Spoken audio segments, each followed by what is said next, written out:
On this video we are going to talk a little bit more about the Extreme Bull Xmen that is coming out and what is my quick thoughts about that one. That is a very stupid decision from this brand coming out with the Xmen. If you want to know what it is, stay tuned until the end of the video. Hi everyone, Marcus here from MADpack, and if you love ESCs, PVs and everything that have an E of electricity, this is the place for you.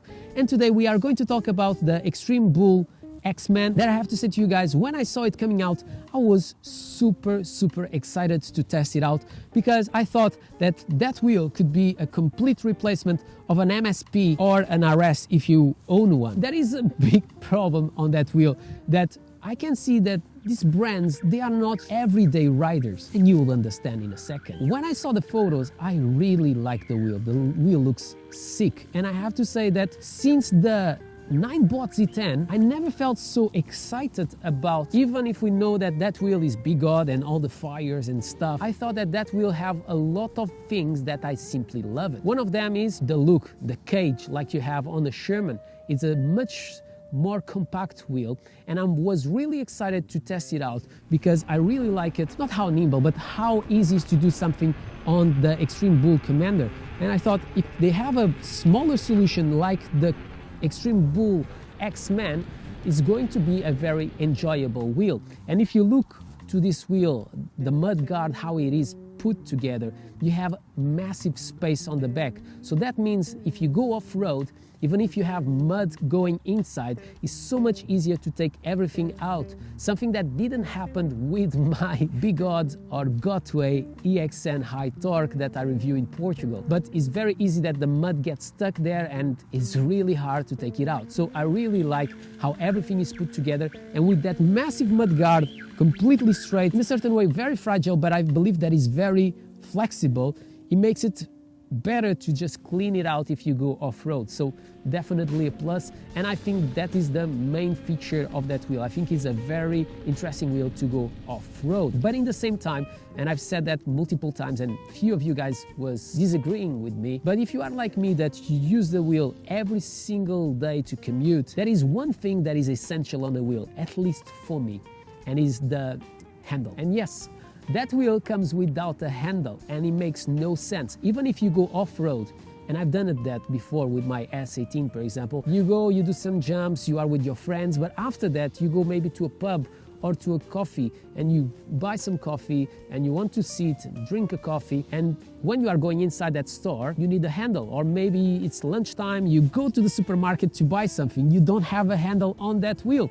So for that, you need to take a carrying bag, grab your wheel, put it inside, buy what you have to buy and take it out once again. Now, I'm not really excited about that. Besides that, you can see that you have some cable ties. The mudguard is attached to the wheel in that way.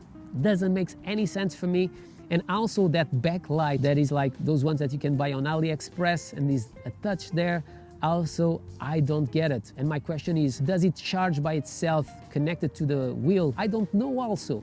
So that is one of the other things that I didn't like it. Another thing that I don't get it is, once again, those front lights will be rubbish. That is what happens with the Commander high speed, high torque. The front light is definitely not the best. I'm excited to test it out, but in the same time, I'm not so excited.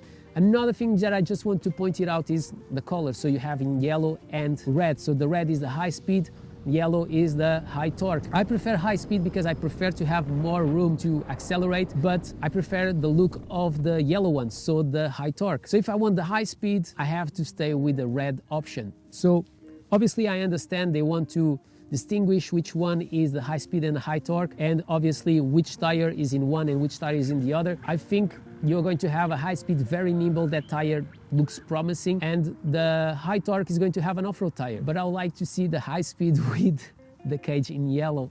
I prefer that option. Let me know in the comments which one is your favorite. Another thing that I don't get it is those photos always with girls and attracting to a man culture. I don't get it because I would like to see more girls riding with it, and you don't have to basically look like you are selling your body to ride an electric unicycle. Let me know also what is your thoughts about it, but it makes no sense. It seems that to be a woman and ride with it, you need to be very fit and very attractive and sexual. No, it's definitely not an approach that I like, but let me know if you agree with me. But I think that the wheel is interesting with this downside.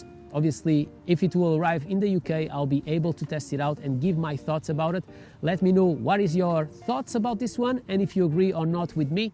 My name is Marco, this is MADpack. If you enjoyed this video, don't forget to subscribe to the channel, comment below, smash the thumbs up, do whatever you want, but always with a smile on your face. And I hope to see you in the next one.